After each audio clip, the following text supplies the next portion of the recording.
Have you ever wondered why the things you despise in others often stir something uncomfortable within you? That flash of irritation at someone's arrogance, the judgment you feel when you see weakness, or the anger you feel at dishonesty. Carl Jung would tell you, it is not them you are seeing, it is yourself. Jung called it the shadow, the hidden, repressed side of the personality that we refuse to acknowledge.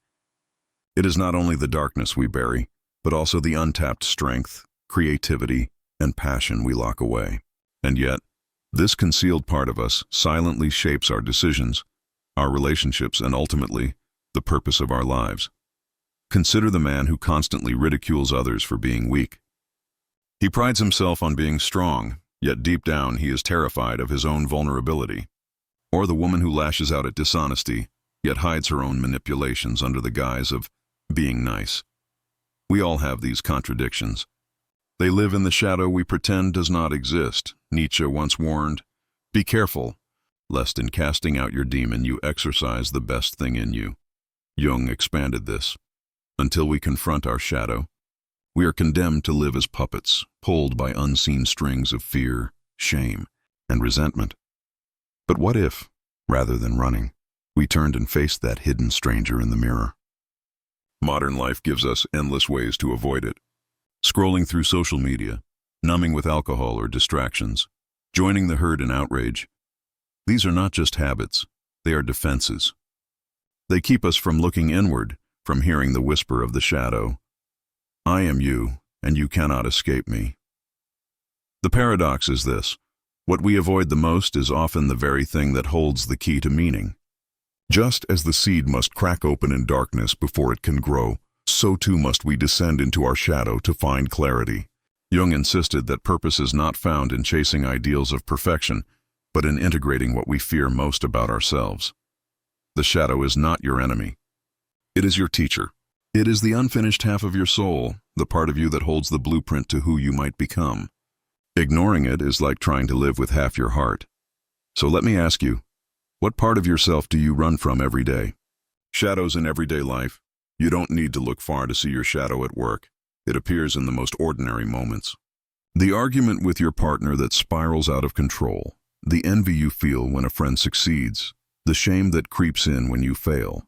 These are not random emotions. They are the language of the shadow. Carl Jung once wrote, "Until you make the unconscious conscious, it will direct your life, and you will call it fate." We often call our misfortunes bad luck, our patterns coincidences, our self-sabotage an accident. But the truth is more uncomfortable. Much of what ruins our lives is the shadow acting through us, unrecognized and unchallenged. Take the example of addiction. Gabor Maté, the physician who spent decades working with addicts, said that addiction is not about pleasure but about escape, an attempt to numb unbearable pain. That pain often comes from unhealed wounds, traumas, or repressed feelings, the very territory of the shadow. Alcohol, drugs, endless scrolling, compulsive work, all are ways to silence what we don't want to face. The more we run, the louder the shadow knocks at the door. Or consider herd mentality, a problem Schopenhauer and Nietzsche warned about. We mimic the crowd not only out of laziness, but because it shields us from confronting our individuality. If I dissolve into the group, I don't have to face the fears, doubts, and contradictions within me. My shadow is safer in the noise of conformity. Yet, every time I betray my uniqueness, I bury another part of myself alive. Overthinking is another mask. We imagine we are being rational, when often we are simply avoiding action. We overanalyze because action would force us to confront our insecurities, our potential failures, our shadow. It is easier to spin in circles than to step into the unknown. Nietzsche mocked this paralysis when he said, "He who has a why to live can bear almost any how." Without a clear why, thought itself becomes a prison. But perhaps the most tragic appearance of the shadow is in the quiet despair of modern life. The man with the good job who still feels empty. The woman who achieves everything she thought she wanted, only to be haunted by restlessness. We keep chasing goals, money, recognition, relationships, believing they will silence the unease. Yet Jung would argue, until you integrate your shadow, no achievement will satisfy you, because part of you remains unseen and unlived. So how do we begin to see the shadow? by paying attention to the very emotions we try to push away. The anger that erupts too quickly, the jealousy that gnaws at you, the fears you deny. These are not flaws to be discarded, but signals pointing to something deeper. If you listen carefully, each negative emotion carries a message. Anger may hide a longing for respect. Envy may reveal your unlived potential. Fear may point to the exact place where growth is possible. Your shadow does not come to destroy you. It comes to remind you of the parts of your soul you've left behind. Imagine carrying a locked chest everywhere you go, heavy on your back. You try to forget it's there, but its weight slows you down. Inside that chest lies your shadow, painful memories, suppressed desires, hidden strengths. The moment you stop running and open it, the burden transforms into treasure. This is the paradox Jung discovered. What we repress the most is often what we most need. Modern psychology, ancient philosophy, and even everyday experience point to the same truth. Your shadow is not a curse. It is a map. If you dare to follow it, it will lead you toward your purpose, not the life society tells you to live, but the life only you can live. But the journey begins with a choice. Will you keep numbing, conforming, overthinking, or will you turn around and face the darkness within? Because in the end, what you run from is also what you are destined to become. The night you meet yourself. Every life eventually arrives at a crossroads, a moment when the masks we wear begin to crack. For some, it comes in the middle of a failed relationship. For others, in the silence after achieving everything they thought would bring joy. Sometimes it is illness, grief, or betrayal. Whatever the form, the effect is the same. The life you built no longer hides the truth of who you are. This is the night you meet your shadow. Jung believed this confrontation was unavoidable. We can suppress it for decades, but the unconscious has a way of forcing itself into the open. Think of dreams that disturb you, thoughts that won't leave, patterns that repeat despite your will. The shadow waits, patient until you are too tired to run. Picture a man who has spent his life chasing success. On the surface, he is confident, admired, perhaps even envied. But in the quiet of night, when no one is watching, he feels an emptiness gnawing at him. He drinks to silence it, works harder to outrun it, even distracts himself with shallow connections. But the emptiness grows louder, until one day he breaks. Not publicly, no one notices. But inside, he realizes, the life he built is not truly his own. It is a monument to everything he thought he should be, not what he is. That collapse is not failure. It is the beginning of awakening. Nietzsche called this moment the Great Noon, the point at which the mask of false identity burns away, and the self is forced to confront its own shadow. Painful, yes, but also liberating. For the first time, you see not just the parts of yourself you wanted to show the world, but the parts you buried in shame, fear, and pride. Jung described this encounter as a descent, an inward journey as dangerous as it is necessary. The shadow appears not only as weakness or sin, but also as suppressed strength. The anger you avoided may contain your courage. The envy you denied may reveal your unlived potential. Even your darkest thoughts may hold the seeds of creativity. But to see this, you must resist the temptation to turn away. Marcus Aurelius wrote in his Meditations, "If you are distressed by anything external, the pain is not due to the thing itself, but to your estimate of it, and this you have the power to revoke." The same applies inwardly. When the shadow confronts you, the pain is not the shadow itself, but your refusal to accept it. This acceptance does not mean surrendering to every impulse or indulging every desire. It means recognizing the shadow as part of you, no longer denying its existence. Jung called this integration. Without it, we live fragmented lives, torn between the person we show the world and the person we hide in darkness. But what happens when you begin to integrate? Slowly, clarity emerges. You realize that the people who irritate you most are mirrors, reflecting your own unacknowledged flaws. You notice that your compulsions are not random, but signals pointing to unmet needs. You discover that beneath your shame lives an extraordinary capacity for honesty and growth. The man who once drowned his emptiness in work begins to listen to what the emptiness is asking. Perhaps it is calling him to create, to love authentically, to walk a path that success could never provide. The breakdown becomes a breakthrough. The shadow becomes a compass. Tolstoy, after his own crisis, wrote, The meaning of life is to live for the good that is within you. To find that good, you must first dig through the layers of falsehood you have built. The shadow is not there to trap you. It is there to lead you back to what is real. And so, the night you meet yourself is not the end of the journey. It is the first honest step toward your life's true purpose. Walking into the darkness, once you meet the shadow, the question becomes, what do I do with it? Most people recoil, retreating back into distractions, hoping the encounter was only a passing storm. But those who dare to walk forward into the darkness discover something astonishing. The shadow is not a monster to defeat, but a teacher to learn. From Carl Jung described this process as individuation, the lifelong journey of becoming whole by integrating the hidden parts of ourselves. It is not easy work. It requires honesty, humility, and the courage to see what you have avoided for years. Yet without it, we remain fractured, forever split between the mask we show the world and the truth we bury. So how do we begin? The first step is awareness. Notice your triggers. Pay attention to the people who irritate you, the emotions that feel unbearable, the thoughts you quickly push aside. These are not random. They are signposts pointing toward the shadow. The colleague whose arrogance enrages you may be reflecting your own hidden pride. The friend whose freedom you envy may be reminding you of dreams you abandoned. Each judgment you cast outward is an echo of something inward. The second step is honesty. Marcus Aurelius urged himself daily to look at things as they truly are, not as we wish them to be. The same applies within. Do not excuse, justify, or rationalize what you find in the shadow. Admit your anger, your envy, your fear. Admit also the unlived desires and suppressed strengths. As Montaigne wrote, "We are, I know not how, double in ourselves. To deny this doubleness is to live a lie." The third step is dialogue. Jung often encouraged his patients to imagine speaking with their shadow in dreams, journaling, or active imagination. Ask, what do you want from me? What are you trying to show me? At first, the answers may frighten you, but behind the darkness lies hidden wisdom. A repressed anger might reveal the need for boundaries.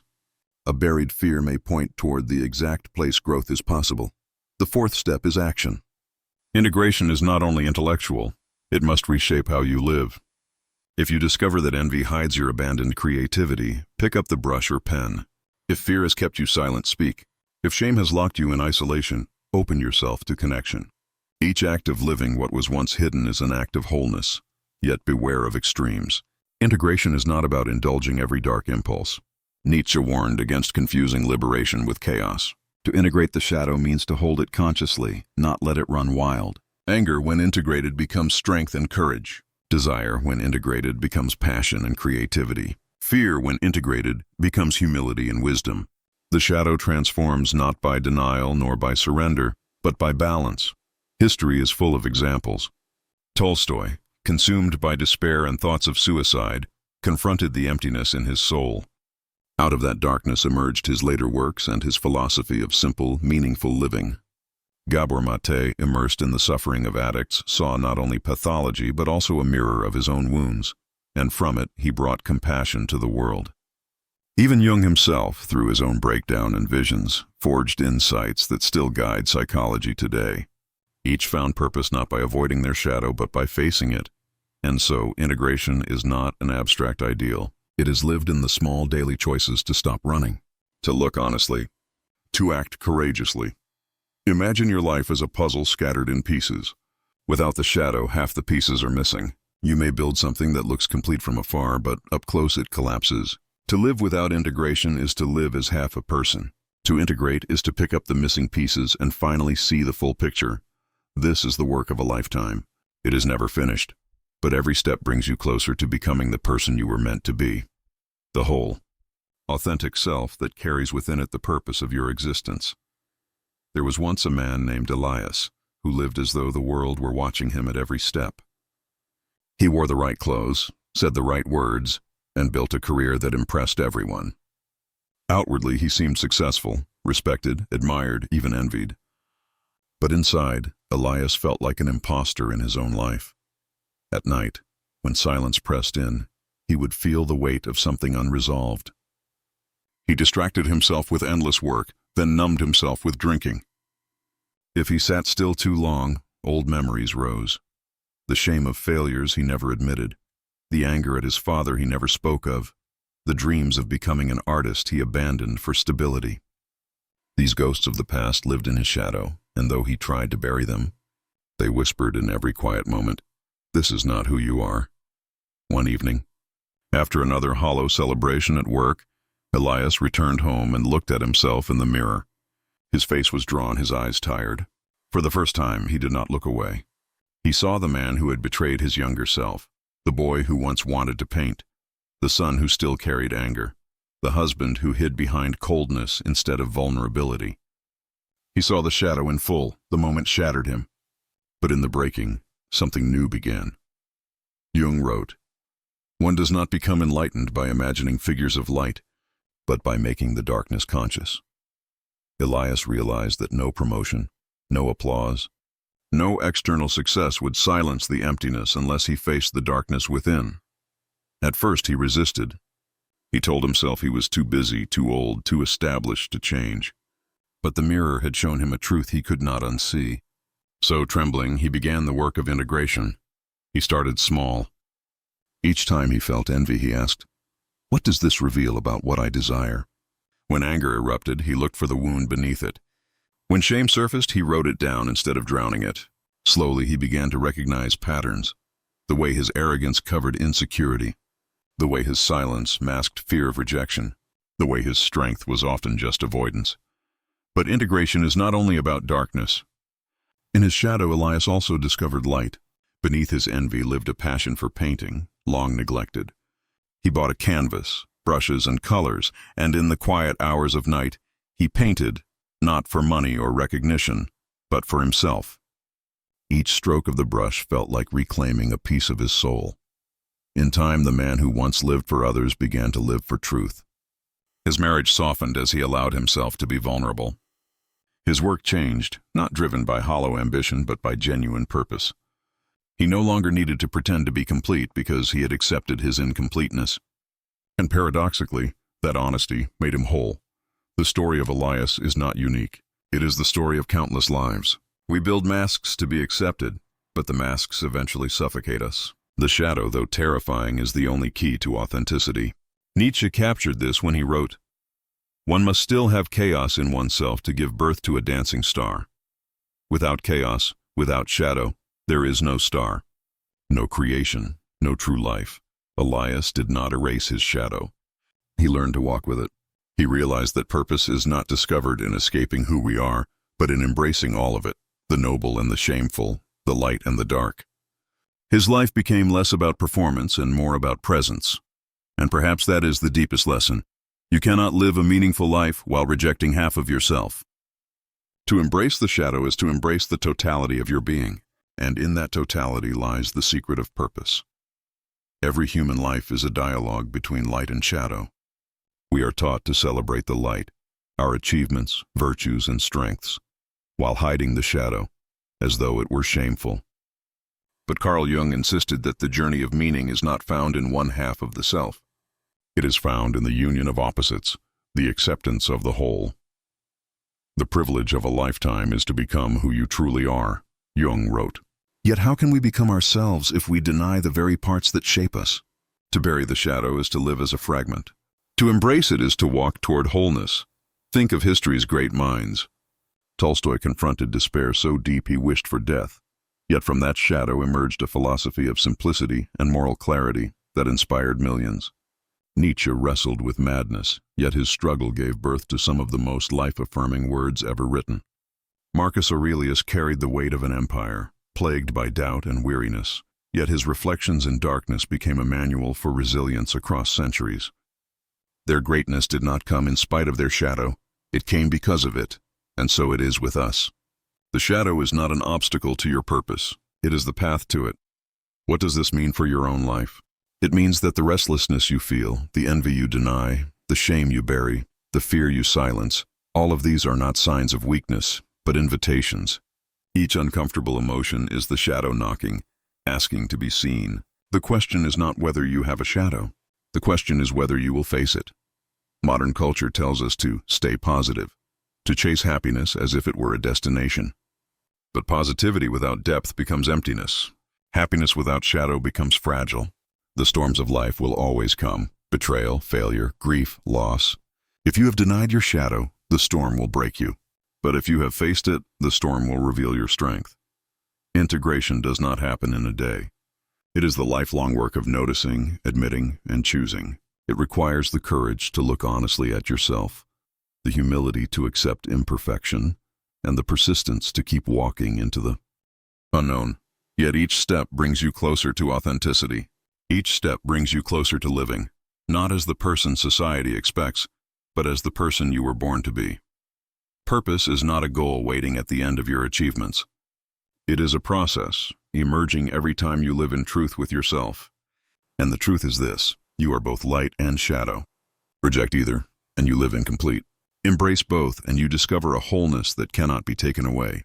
So let me ask you now, at the end of this journey, what part of yourself are you still refusing to face? What pain, what desire, what memory waits in your shadow asking to be integrated? Do not turn away. Walk into it. Listen to it. Learn from it. For within that shadow lies not only your wounds, but also your strength. Within it lies not only your fears, but also your freedom. And perhaps, just perhaps, within that very shadow lies the purpose of your life. The end.